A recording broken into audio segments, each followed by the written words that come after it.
Roughly a decade ago, fewer than 1,000 small Japanese vehicles entered this country each year. By 2023, that number had climbed past 7,500, and a growing share are not work trucks. They are tiny campers and motorhomes built for Japan's home market, now parked in American driveways. During that same stretch, a new American camper van quietly crossed $150,000. One owner documented the whole process online, an $1,150 win at a Japanese auction that grew into a total of $3,800 once shipping, import work, and plates were all accounted for. $3,800 all in against a market where a new domestic camper van routinely starts well into six figures. That gap is not a rounding error, it is a completely different way of getting into a camper.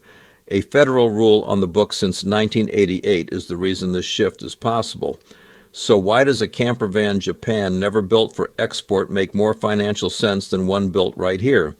Let's find out. The rule itself is simple. Any vehicle that turns 25 years old, counted to the exact month, is exempt from modern American safety and emissions rules. That one exemption is why small Japanese campers are showing up here at all. These vehicles were built strictly for Japan's home market. They were never tested to meet American crash standards or emissions rules. So a brand new one has never been legally sold in this country. It still isn't today. Age is the only door in. One real verified example worth knowing is the Toyota Camroad. It is not a converted van or a cheap kit build. Toyota built it as a chassis just for Japanese motorhome builders. It has a reinforced frame that can carry a full camper body without flexing or cracking. A repurposed cargo van can start to sag under that same weight after years of use. Toyota also built the Liberty on a similar philosophy, a compact motorhome designed from the ground up for Japan's tighter roads and smaller garages, which is exactly why it fits so well into an American driveway once it clears the 25-year mark. That kind of purpose-built engineering is hard to find anywhere near these prices in the domestic market. Japanese motorhome builders spent decades refining these small chassis specifically for camper conversions, long before any of them were legal to bring here, which means the engineering wasn't rushed or bolted together to chase a trend. And here's the part that matters for planning ahead. This rule does not sit still. Every year, another batch of Japanese campers crosses that 25-year line and becomes legal to import for the first time. A model that is unavailable today may be sitting at auction in Japan next year, just waiting to age into eligibility. The pool of options keeps growing, not shrinking. That means the choices get better the longer you wait, not worse. That is the opposite of how most vehicle markets work. It is exactly why patient buyers tend to end up with the strongest units. Now let's look at what buyers are up against here at home. A new Class B camper van, the small van-style motorhomes, typically run somewhere between $80,000 and $300,000. Most buyers land between $140,000 and $180,000, and that sticker price often is not even real. Dealers regularly list a motorhome at over $237,000, then they knock it down to around $165,000 once you sit down at the table. That is not a discount. That is the price they expected to get all along, dressed up to look like a deal. You are not just paying for steel, insulation, and cabinetry. You are paying for a markup built in so it can be slashed later and make you feel like you won something, the same way a car lot marks up a sticker just to knock it back down at the negotiating table. Add in a typical RV loan, often stretched out over 10 or 15 years because the price is so high. The true cost climbs even further once interest is factored in. Keep that number in your head because it is about to look very different. A basic 25-year-old Japanese key truck, the small chassis many of these campers are built on, typically cost between $5,000 and $12,000 once fully imported and registered. That is the base platform, not the finished product most buyers actually want. A finished camper conversion is something like a small Camroad-based motorhome with a kitchen bed and bathroom. It costs meaningfully more, often climbing well into five figures once you add the built-out interior.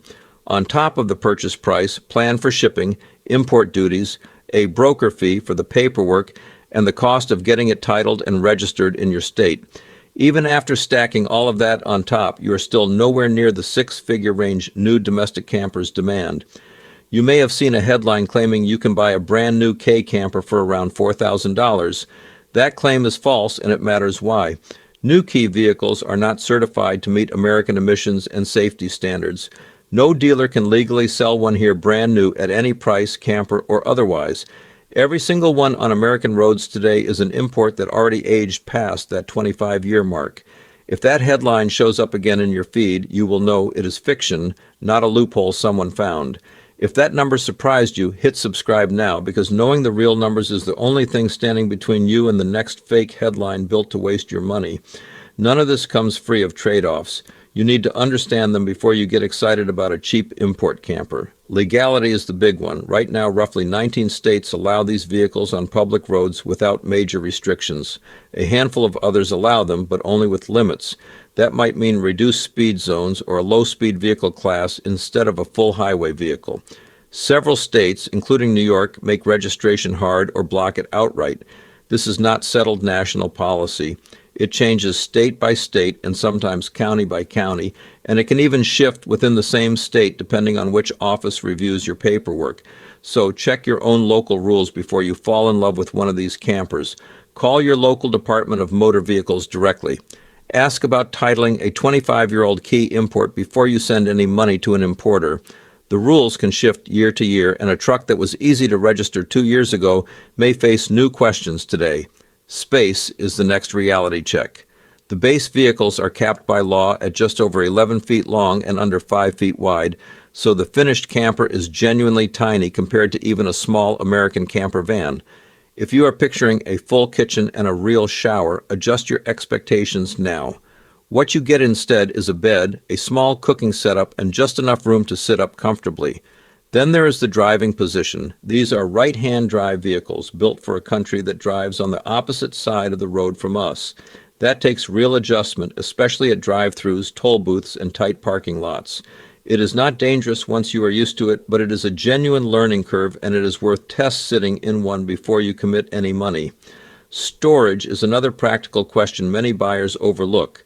A vehicle this small often fits in a standard garage, which can save you a monthly storage fee that many full-size RV owners pay without a second thought. One more thing worth mentioning.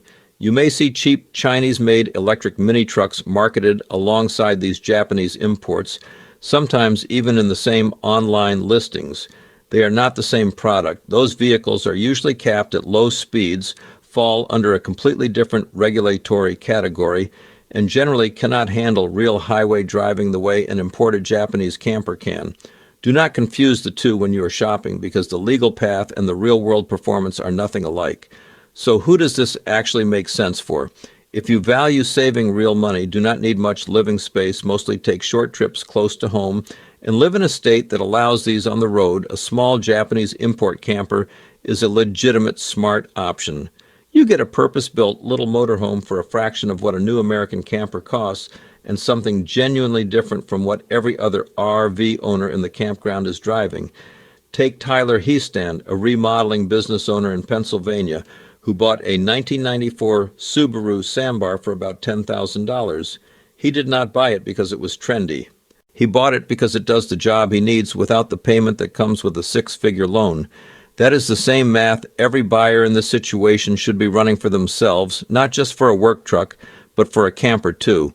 But if you need highway speeds everywhere you go, want a full-size bathroom and kitchen, or live somewhere these imports are not street legal, this is not your answer, and pretending otherwise will just leave you frustrated and stuck with a vehicle you cannot register.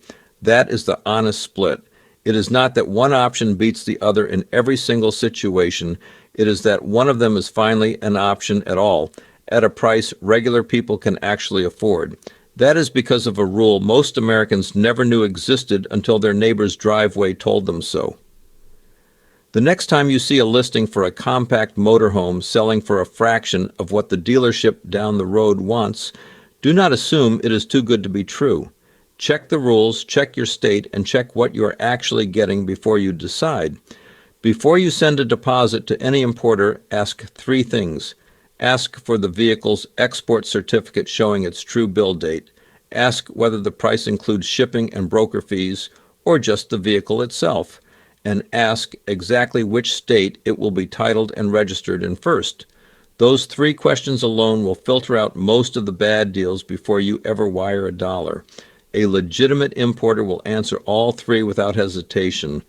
One who dodges even one of them is telling you something worth listening to before your money leaves the country. Have you seen one of these campers on the road near you, or would you actually consider importing one yourself? Tell us in the comments.